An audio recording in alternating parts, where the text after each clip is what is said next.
شوفي حج فواخرجي إنه تطلعي على الشاشات وتنونوي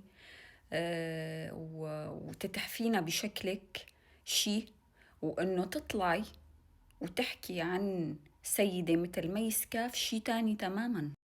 سلاف فواخرجي بتقول إنه مي سكاف ما اعتقلت، هي طلبت إنه يتم اعتقالها.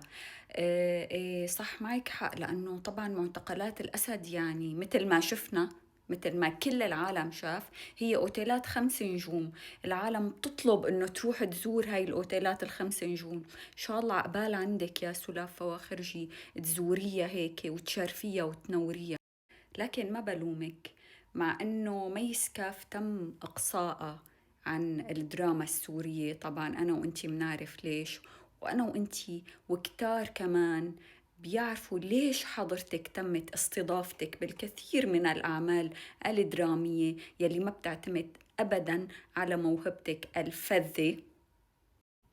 مع كل هاد، كل الشعب السوري بيحب مي سكاف، عندها جمهور حقيقي. اليوم هي مانا موجودة معنا، لكن في ملايين السوريين بيدعوا لها بالرحمة، بينما أنت موجودة معنا للأسف. وملايين السوريين لما بتمرقين بالشارع هيك بيقرفوا وبتكش نفسهم. هذا الفرق ببساطة يا سيدي فواخرجي، بين إنه الفنان يترك أثر وبصمة فعلا حقيقية بالمجتمع، وبين إنه يترك بصمة عار بالمجتمع. وحضرتك خير مثال لهذا العار.